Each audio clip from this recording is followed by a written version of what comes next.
The sun had long since trimmed the treetops and disappeared into a thick veil of mist. It wafted upward, swirling about the outlaws, both greeting and cloak. Of course, finding their mark was no hardship, and tailing him easier still. The fellow started, stopped, started again, merely to nudge his horse on. Once he turned around and went back the way he'd come. The tale was easily enough told without him singing it. The fellow hadn't sense to know a clear, chill day often began with thick mists. He was lost. The rest of his tale wasn't so easily parsed. He was dressed loudly as any common minstrel. Those clothes, however, had an uncommon sheen, and the pale blue cloak over them was just as fine. The lute slung at his back was also no commoner's instrument. Not to mention the fellow sat comfortably upon a fine palfrey, a flashy bay roan that would bring a goodly price at market. The most uncommon, though, was how the man kept singing.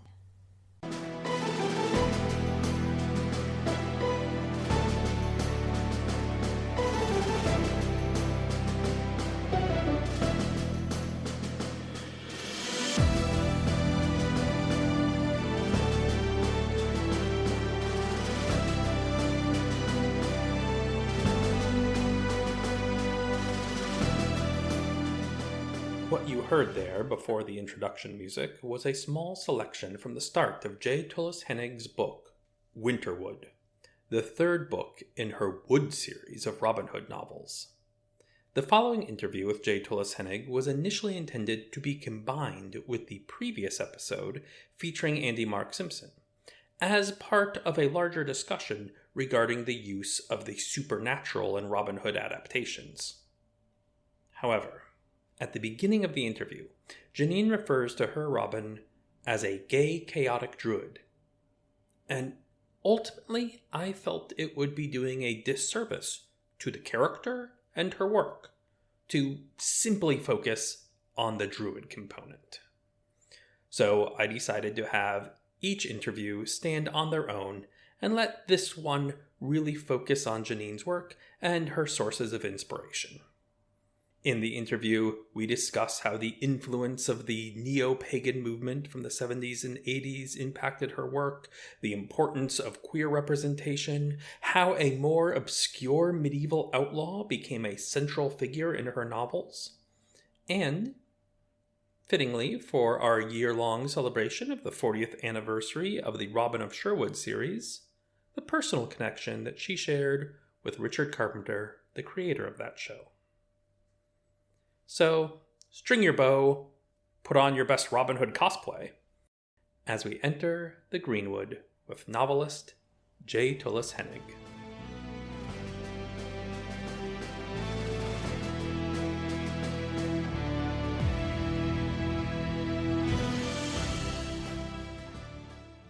Hello, how are you? I'm great. Well, thank you so much for joining me today. Oh, nice to meet you, Thaddeus. It's good to see you. Yeah, likewise. Let's start by having you just sort of introduce yourself to the podcast audience. Okay, well, my name is Janine. I go by J. Tullos Hennig, and I go by Tallulah J. Sullivan. I have several different names for various reasons. When I started out, it was better to have a masculine name or a supposedly masculine name to write with. It really did make a difference at one time. I imagine maybe it still does. I don't know. But I am a big history buff while being aware that history is painted by the winners. I'm Irish and Scottish, and I'm also Choctaw Chickasaw, so I have a kind of an interesting viewpoint on some of history, because I know that some of it is just not telling the whole story. I am the author of the Books of the Wood, which is a retelling of the Robin Hood legends. And we always say it's Robin Hood as a queer, chaotic, neutral druid. Yeah. Uh, And that's what I really want to get at is what inspired you for that particular take. And let's go ahead and break that each one of those down. The gay, the chaotic, okay. and Okay. Druid. What inspired your adaptation to what inspired you to adapt Robin Hood in the first place, and then what brought you in those particular directions? Those particular directions. Well, these books actually started, back in the 80s. I almost sold them twice. It kind of became a really bad joke. And I mean like a really sick joke, because what would happen is like Del Rey was going to buy the series, and then Judy Lynn Del Rey died. And then I had another project where I was selling it, and it looked like, and Michael Landon was going to option it for a screenplay. Well, Michael Landon died. So I kind of got out of the business for a while because I started feeling really uncomfortable about it. And it was, I guess, kind of a silly thing, but it did, what I was younger, and it did feel like the fates were perhaps telling me to not do that right now. So the book started, back in the 80s, and a little more traditional, perhaps, a little more, at that time, I did have Robin and Marion not as brother and sister. And the third character, who I kind of called their consort, now he was in there, but he was kind of on the fringe, and there was a lot of old religious connotations with that. So it did start out kind of a little more, and then I'm not exactly sure when. So it started out as more of a kind of traditional adaptation. It was more of a traditional adaptation. I had several stories that I had written on my own. I knew they would never get published because that was the climate then. And because these two characters were like, well, no, we're kind of this. And I went, oh, okay. I can't do anything with you. I can't do anything for you right now. I can't, it was not going to sell. I had talked to my agent about it, and she goes, no. And so it was just not a possibility. And so it was really like the characters decided, which I know sounds a little weird, but that's really kind of what it was, that I go into a project, and I go where the characters kind of lead me. And the character said, okay, well, this. And I went, okay, that's interesting. I can't help you with this right now. We will just write stories, and they will stay with us, and I will share them with friends. How about that? And that was the way that started. The magic aspect, am I leaping ahead, or do we need to? I'm sorry, probably take it whichever way inspiration strikes you. I know that storytelling and writing is not always just a straightforward linear path. It really isn't. I am interested in how the gay, the chaotic, and the Druid all came together. Came together. But, they might not have necessarily come together in that order. Right. The magic was always there. The magic was what it started out with. I was going through a period of reading a lot of what at the time was classic pagan material, Margaret, oh gosh, I just got blank. Margaret Murray, thank you. And this is all in the back of the book. So go to the back of the book and it talks about, and all of the white goddess, all of that stuff was really a big deal in the 70s, particularly. Mm. So that was, and you come to find out later that it's probably not as, the scholarship is not as firm, as tight as it was presented back then. Yeah. But at the time, that was the big thing, and so that's kind of what got me started. And I went, oh, this is interesting, and and Margaret Murray stuff was just fascinating to me. And I had not been a classically. What is it Joseph Campbell says? I had not had a personal God for some time. So having grown up in the South in a very, structured way of living. And so I read anything about comparative religion, about anything about society and what makes religions happen. And it's just, so the magic was always there. One of the kind of questions I'm looking at right now is where do people make that connection between magic and Robin Hood? Because he is a figure that exists in this sort of interesting space where he's semi-historical. In most popular media, he gets put during the reign of King Richard the First, but there's actually nothing that would concretely place him there, and that's not when the actual ballads are coming from. It's something that's kind of been put upon him, but it's not really firm. It's not real, as it were. He exists in this space where he's semi-historical, and he seems to live, in this sort of mythical, legendary, fairy-ish version of the Greenwood, where the stories are not overtly magical, but they lend themselves to it so easily. So I'm really interested in when creators like yourself take that extra step, walk through that door to take the figure that is on the periphery of magic and bring the magic there with them. Well, I grew up playing Robin Hood.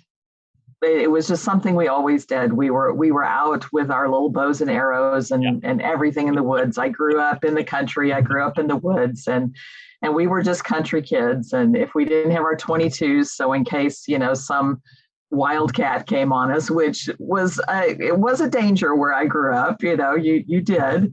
And we were always suitably armed with at least a stick or something, or a horn, or like I said, maybe a 22. So we were always playing Robin Hood and, any other thing that you do as a kid when you're wandering. But Robin was always magic to me. There was always something magical about how he existed in the forest, how the forest took him in. The forest is it. Even though a lot of the forest was not around in that time, which I found out later, but as a kid, Robin is magic. I mean, he shoots magic arrows. He's like the fairy folk. He comes in and he disappears. So that was probably something that was inculcated at a very young age. And then when I started reading the ballads, because I think I'm trying to think of what my first introduction to Robin was, and it was Errol Flynn. I think that probably would have been it. That or Fairbanks, perhaps. Mm-hmm. I'm not that old, but but I mean, I do remember. And then I remember that somehow we got copies of I almost said Dennis Moore. You know what I'm talking about, don't you? Do you remember in Monty Python when they had Dennis Moore to Robin Hood? Okay. There is an old Monty Python skit where they're singing Dennis Moore, Dennis Moore. Anyway, so it was a good parody on the Robin Hood series. I don't know how we saw the Robin Hood series, but because at the time, I'm not sure it was being shown in the States at the time. I don't remember that. I remember that song, and I remember growing up with that. So it always seemed magic. When I got to be older, I started reading the ballads, and it still seemed magic to me because I was thinking, and I mean not like fairy dust, but like a real magic, something we you call it in the trade. It's more of the Latinx magic, but the magical realism. So it seemed to me like a real sort of magic that existed, like the trees exist, the land existed, and he was something more subtle, not a wizard casting spell. No, something. Yeah, something that he had the connection. There was that connection with that place, and it was always Robin in Sherwood or Robin in Barnesdale, or it was always with the land. The land was important. And Robin was an intervention, really. You think about all of the stories and how he comes in as an intervention as opposed to a solution. Does that make sense? Yes. And it's not a solution, but he's intervening, and he's on the side of the land, and he's on the side of common people, and supposedly, and the early ballads not so much, granted. Yeah, less so. But he's treating symptoms of injustice, not the root causes. Right, and then the fact that this character has lasted as long as he has. There's a legend to that. That I've always thought to myself that it doesn't matter who Robin was. It doesn't matter what historical personage you can pin Robin down to. What matters is that the legend has lived on long past any one person, and that's its own magic too. So I guess to me that Robin is just a magical being in the case of like real magic that matters, magic that counts, the connection. He's another connection to our primal selves, perhaps. Yeah. And there is something that feels very mythic about a figure that has stories that are told about them that aren't rooted in a historical reality. Right. There's figures from Greek mythology, from Norse mythology, and we don't have to worry about who the historical figure was. We've just got a legendary figure that we can tell stories about, that we can turn into a superhero that joins the Avengers or what have you. All right. So the magic was always an element to your approach. Yeah. Oh, yeah. And you've mentioned in some of our conversations and our communications before a personal connection with the creators of the Robin of Sherwood series from the 80s, which is a series that is also quite a well-known series, one of the most famous adaptations of the Robin Hood legend. Beautiful series. Absolutely beautiful series. And also probably the most well-regarded adaptation and well-known adaptation of Robin Hood that has an overt magical component to it. Yeah. What was your connection with that show and its writers? We met. I met the writer at a convention with several friends, and it was one of Richard Carpenter. Yes, yeah. Well, I'll backpedal a little bit. I had been working on a Robin Hood novel for a while before I ever saw Robin of Sherwood. And it's one of those things that ideas are in the air and in the water. They kind of, you'll find that a lot of times things come out and they're similar at the same time, probably because they're necessary at that time for whatever reason. And that Robin of Sherwood series very much feels like it is a product of that spiritual movement that you were talking about earlier that was so influential coming out of the 70s in terms of that neo-pagan revival movement. Right. So of course it was in the air. Yeah, it was certainly in the air. And Kip and I did a lot of talking about that revival and what it meant and what it didn't mean and what was bollocks and what was really good out of it. And so and it's funny, my memory goes faulty occasionally, but I remember this very clearly. I was over at a friend's house. We didn't have cable at the time. We were poor. We were just poor church mice, not church mice, but we were poor mice, and we didn't have cable. So I was over at a friend of mine's, and I saw this scene, and I can still see it in my head now. And I looked at this, and I was watching this person go off into the sunset. And I went, oh gosh, that rather looks like my Robin Hood. And and then about 10 minutes later, I found out it wasn't my Robin Hood. It was Richard Carpenter's Robin Hood. So I started watching it, and I came in pretty close to the front. I think it was probably the second or third season. It had been on Showtime. So my friends let me come over and watch it on Showtime. And so I just loved it. And I'm sure because, it was so similar in some ways and not in others, but the feeling was very similar. And so I became a huge fan of the show. And some friends of ours were bringing Kip to Richard Carpenter. We called him Kip a lot. So if that comes out, forgive me. So they were bringing him to a convention, and two friends of mine and I, we said, we're going to make costumes and we're going to go meet Richard Carpenter. So we did. We've been big costume nuts for a long time.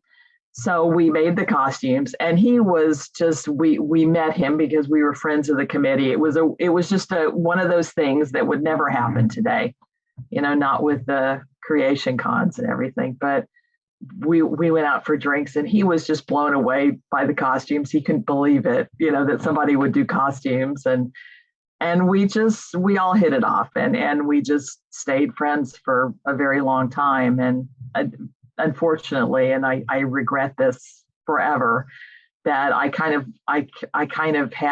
lost touch with a lot of my old friends for a while, and he died during that time. So that was unfortunate.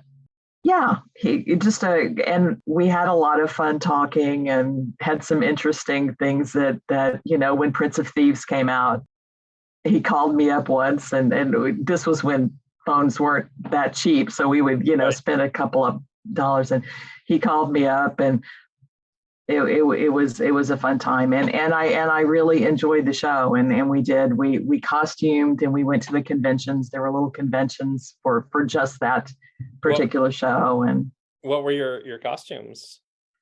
Well, my Robin Hood, or no, I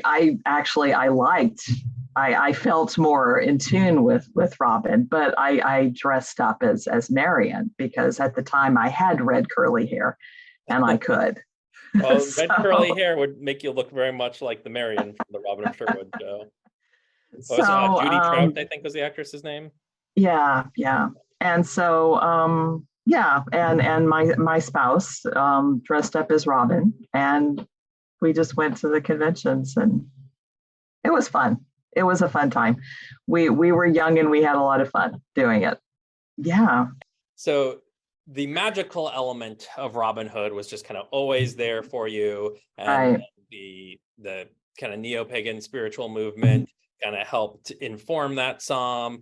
As you said, it was kind of in the air at that time when you were working on your presentation. Was brought out in Robin of Sherwood, and then so that's where the druidic elements come in with your take. The chaotic elements, I feel those don't probably require a lot of explanation. You were already mentioning how Robin is this agent who arrives, who intercedes. He shows up and robs somebody. He gives coin, but he's not creating a new system. He doesn't represent law and order. He doesn't become a ruler. He is more chaotic. In fact, in Dungeons and Dragons terms, they've got their alignment charts, and Robin is chaotic good, and Robin Hood is often cited as like the example of a chaotic good character. Yeah, I always preferred to say he was chaotic neutral, because I always thought that it was, I always looked at him like Coyote or Raven. I figured he was a trickster. And sometimes the tricksters don't play by the rules, and sometimes the tricksters are just there to sow chaos. They're so that's my own personal take on it. That I like the chaotic neutral better than the chaotic good. Right. Okay. So you've got a very chaotic Robin Hood, and he has these druidic elements. So when you say druidic, or gay chaotic druid, what is the druid element in particular? How does that manifest in your work? It's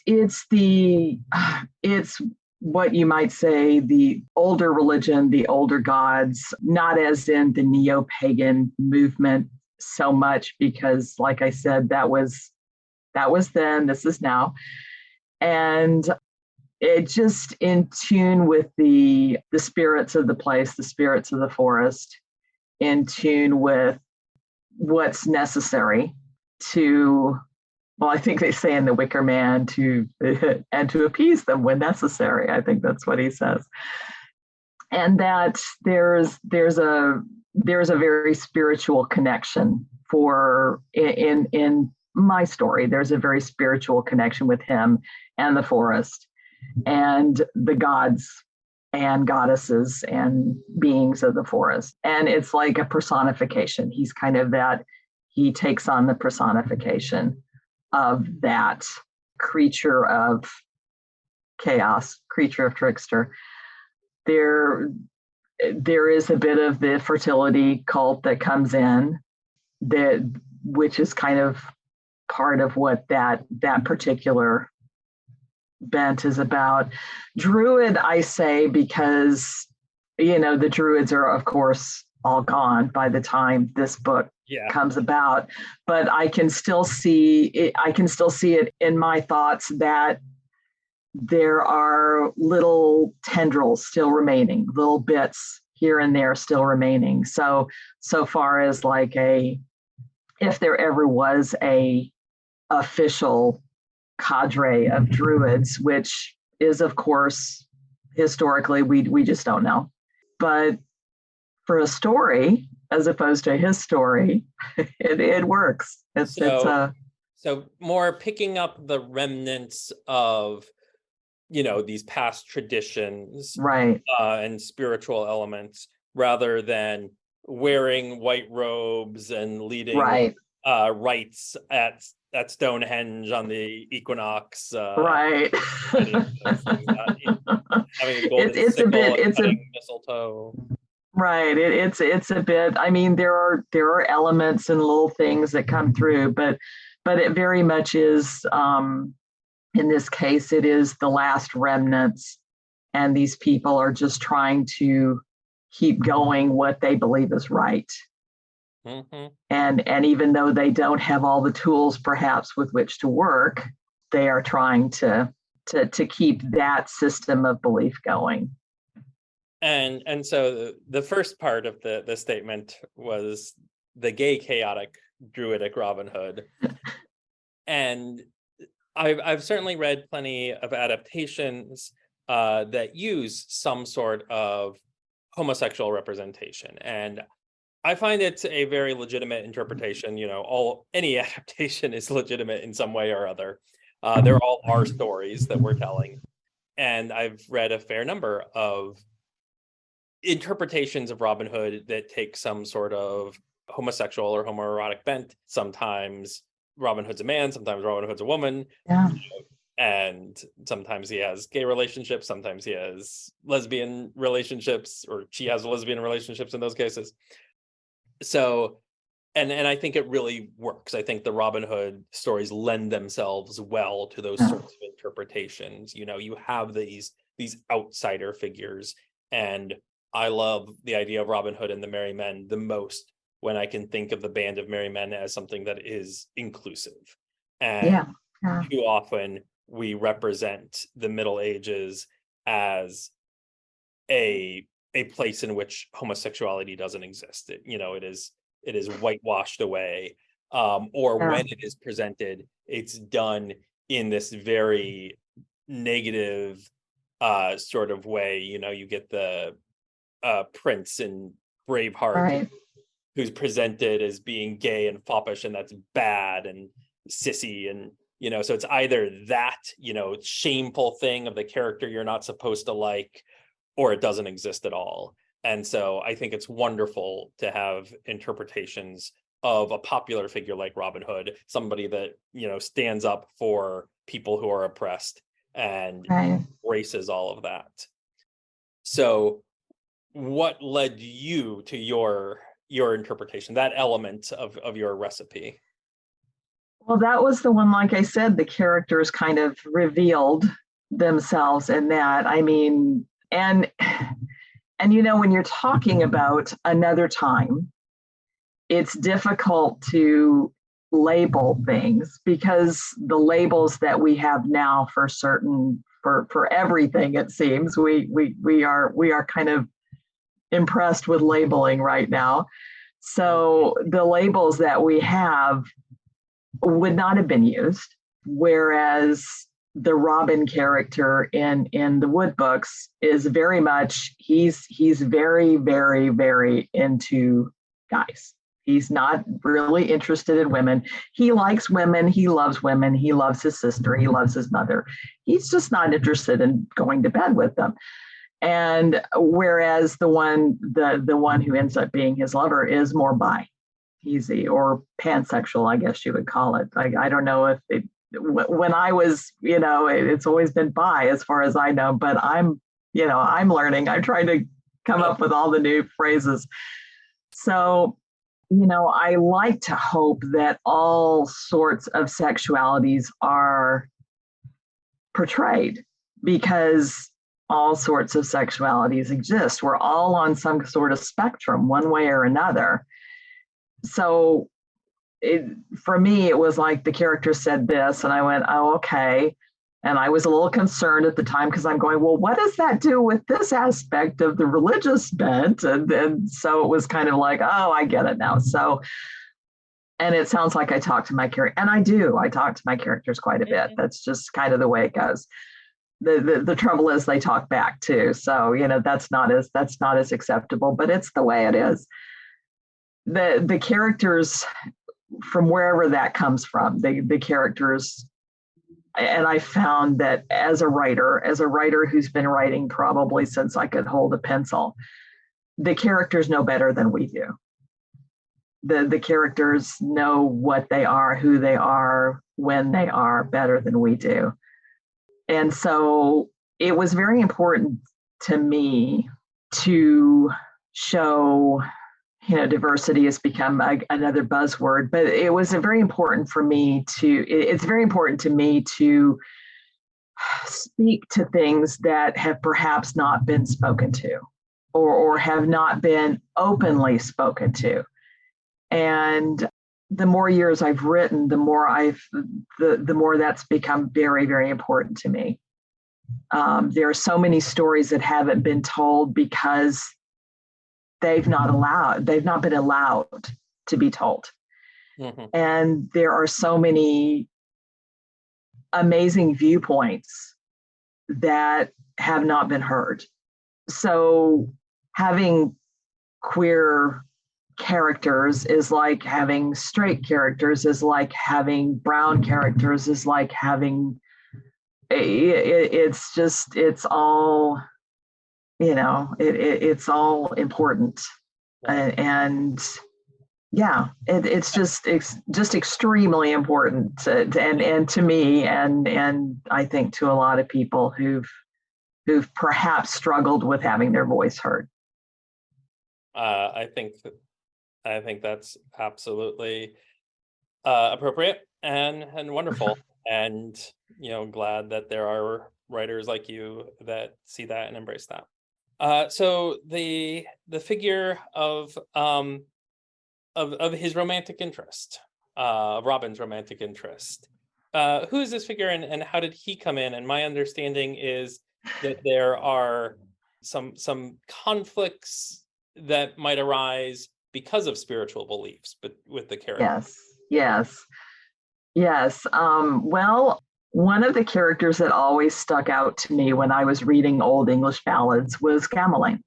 I always found that a fascinating character. And, some people say that he also was one of the early Robin Hood stories because he comes into and finds the forest archer leader person and joins their band for a bit. And so I thought, okay, what can I do with this? This is interesting.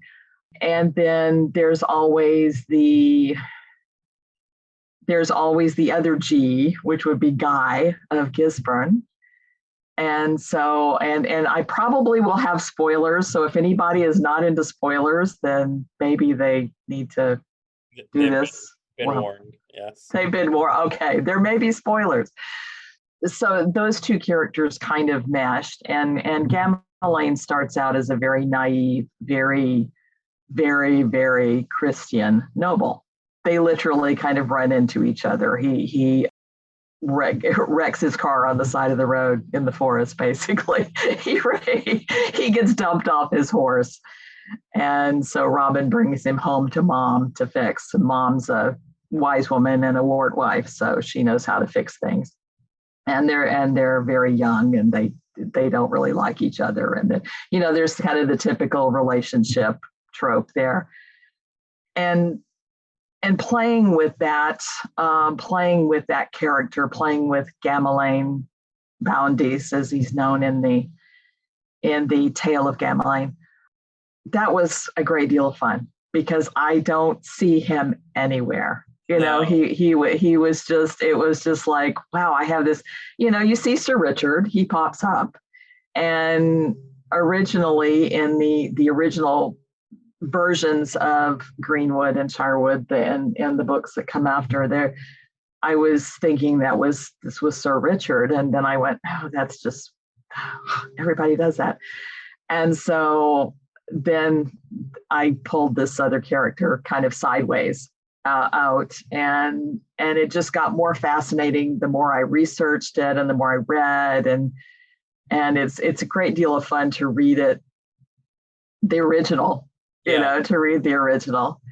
So for our listeners, that's the Tale of Gamelin, or Gamelin is how I've said it before, but I've only seen it written. I don't. Who knows how it's pronounced? I went on this big rabbit hole about how do you pronounce this name, and Gamelin was kind of what I came up with out of my rabbit hole of research. But who knows? We don't know. We don't know. So in the Tale of Gamelin, he is a nobleman who has his land stolen from him, takes up with an outlaw in the forest. Spoilers alert also for a medieval ballad here. And we've come up across this tale a few times on the podcast before. It was mentioned when we covered the Challenge for Robin Hood movie, because it felt like it was a little bit adapting that story.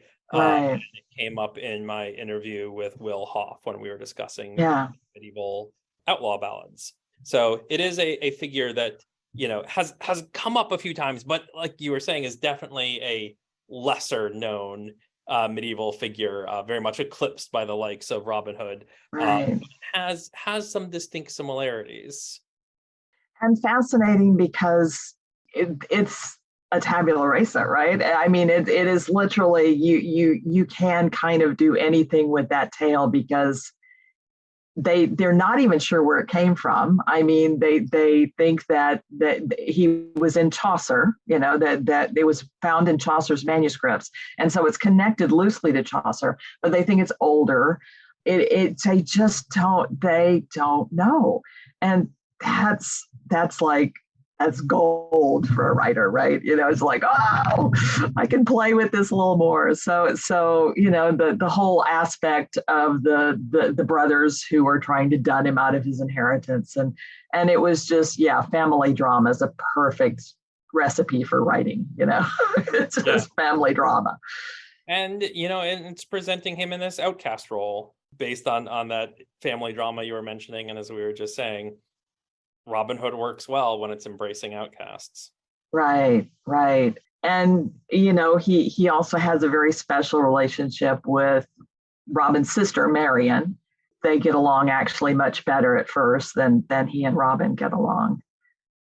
Yeah, it's a gold mine of nifty things you can play with. It's like you're making mud pies. It's wonderful. Mm-hmm. Well, so to backtrack a little bit to that topic of mysticism and the supernatural, and you mentioned in your books, it's more of a subtle notion it makes me think a little bit of Tolkien's elves, where they're like, what's magic? I don't really know. This is just how we live our lives. But to outsiders, it looks like magic. What sort of mystical elements do you incorporate? Like what can Robin do that at least has elements that we would view as at least touching on the supernatural or mystic? Well, the spirits do appear to him. He can call, he can whistle up the wind, kind of sort of thing. He can, it's very natural sort of magic. I mean, if the God is possessing him, he's something a little other. And, he's not terribly comfortable with it sometimes either. And the goddess is the real, she really sits back and kind of pulls some strings. But whereas he is more connected. So magic, what does he do? There's a scene where he is spelling an arrow, very aptly a black arrow. Thank you, Stevenson. And it's black because it's got ash on it, and he writes runes in it, and he wraps it with stuff, and he puts some blood on it, and so he's basically conjuring this arrow to do a certain thing. Yeah, it is more, there's supernatural elements, but it's more that realistic. I always find it interesting because whenever, and this happened a lot when I would be pitching a book or something, and whenever it's some other religion other than the big ones, it's fantasy or it's magic. Right. But if it's the big ones, then it's real. And I thought, that's not how I was raised. I mean, my grandmother was very into spirit beings and all of that sort of thing. So I don't know that anything is any more real than anything else. Mm-hmm. Or that just because it's accepted, that it means that it's more real. I suppose if we do put up constructs of reality and by the way we believe, then perhaps things can be more real because the belief in them is stronger. But that's getting a little metaphysical, so I'll stop there. That's a whole other podcast. Oh yeah. But am I answering your question though? Because it is really, because I mean, some of it is just it's like throwing a sound to a tree. There's a scene where there are some dogs sniffing after him, and he's throwing a little sound, and the dogs go off after the sound. So is that magic? Is it real? I've seen hunters do that. So it's an interesting conundrum.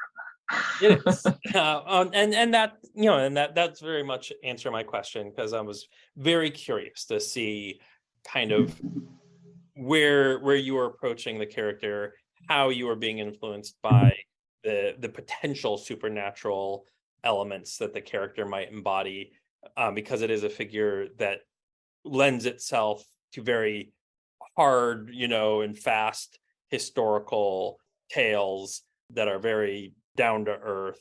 Magic has no place in them whatsoever.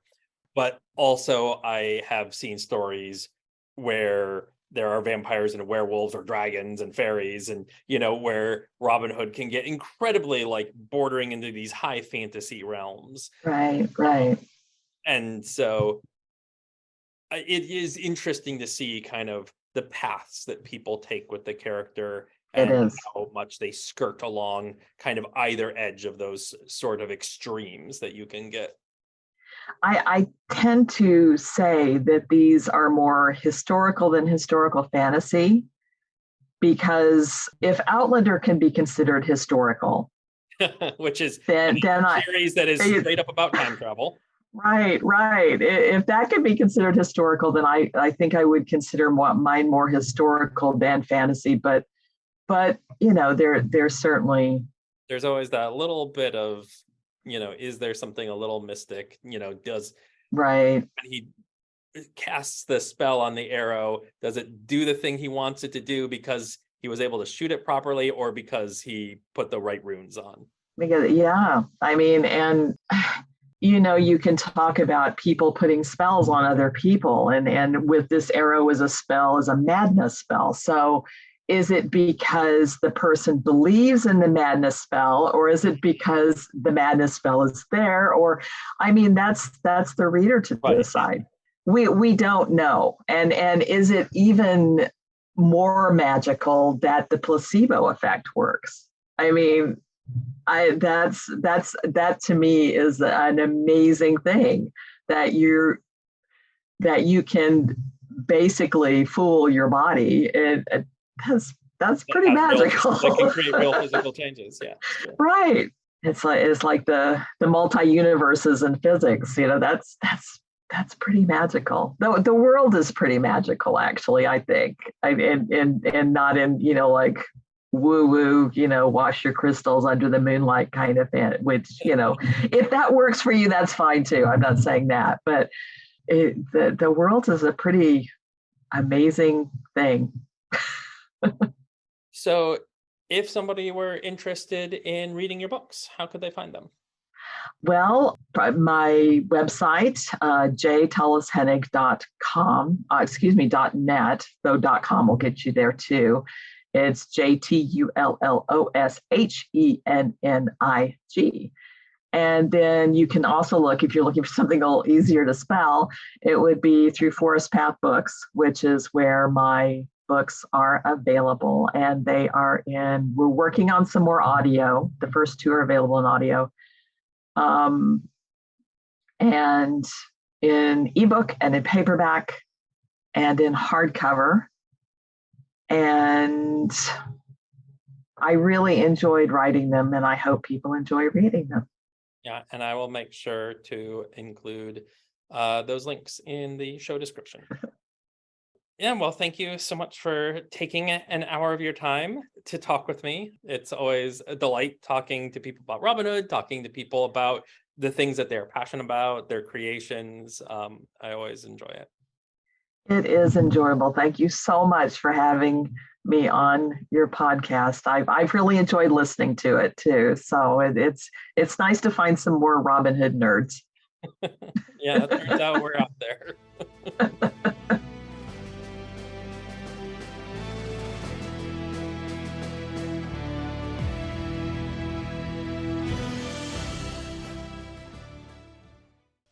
My thanks again to Janine. And make sure to check the episode description for links to jtulloshennig.net and Forest Path Books to learn more about her work. And if you want to find us online, we're on Instagram, Threads, Blue Sky, Facebook, the site previously known as Twitter, and YouTube, all with the handle @IntoGreenwood.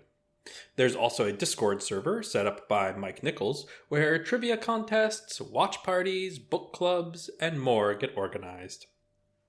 Just reach out and ask if you'd like an invitation. It takes hours to organize, record, and edit each episode of Into the Greenwood. If you're enjoying the podcast and willing to show some support, we can be found on patreon.com/intogreenwood and buymeacoffee.com/intogreenwood. As always, 10% goes directly to a select charity, which at this moment remains Trees, Water, and People, a top-rated organization working to create sustainable access to food and clean water for impoverished communities around the world. Non-monetary support, such as positive ratings and reviews that help us get picked up by the podcast algorithms, and good old-fashioned word-of-mouth reviews, also are immensely helpful. Into the Greenwood is produced and edited by me, Thaddeus Papke. Our theme music is by Plastic 3. For now, I will wish you all safe travels until we next journey together into the Greenwood, and leave you with more of Janine's reading from the beginning of Winterwood. Robin had for some time intended to signal his people to close in, but found himself mute. He was proper upskelled, to put it mildly. Was the man looking to be waylaid by outlaws? Or just too daft to imagine he would be? "I've not heard that lay in years." Gilbert's whispered, wistful sigh came from behind Robin. Arthur gave a derisive snort and aimed a swat to the back of Gilbert's head. "At least he can sing it," Gamelin murmured from Robin's other shoulder, sliding Arthur a look as if daring another swat. The dare went unchallenged. Arthur, unlike Will, didn't underestimate the Templar. "No common minstrel or jongleur, this," Gilbert murmured. "He's a troubadour." "Nay," Gamelin corrected, "a trouvère. Listen." Gilbert frowned and cocked his head, then started to grin. It was a distinctly wolfish expression, of which Robin fair approved. "Ooh." Gilbert nudged Gamelin, who cocked an eyebrow, bemused, as Gilbert continued, "All the better." Robin's puzzled look demanded an explanation. Again, Gilbert nudged Gamelin. Still bemused by the show of camaraderie, Gamelin offered quiet explanation. "He's a fancy court musician from the north of France," he furthered. "There'll be money." "Good news." Robin mightn't be sure what the fellow was singing, but one thing was bloody damn sure. The fellow could sing. He'd a fine, clear tenor lifting and falling, vibrating against the damp tree boughs as if inviting songbirds to try to rival him. Mayhap that was the reason Robin kept holding off. It was proper agreeable just to listen. Robin cast a quick eye over his companions. It was a different mix than any previous raiding party, not only considering who'd refused and who hadn't. Will was still off somewhere, sulking, no doubt. Marian had been firmly entrenched with brewing some noxious and useful potion of hers, and David had stayed behind with her, avid to increase his own herb lore. Much, who until now seemed torn between self-inflicted duties, not only to his lord, but to the woman he'd helped steal from Nottingham, had found this choice easy. He kept a protective hover at Gamelin's elbow. Robin smirked again. Much was as itchy for action as said lord. As Robin himself, truth be told.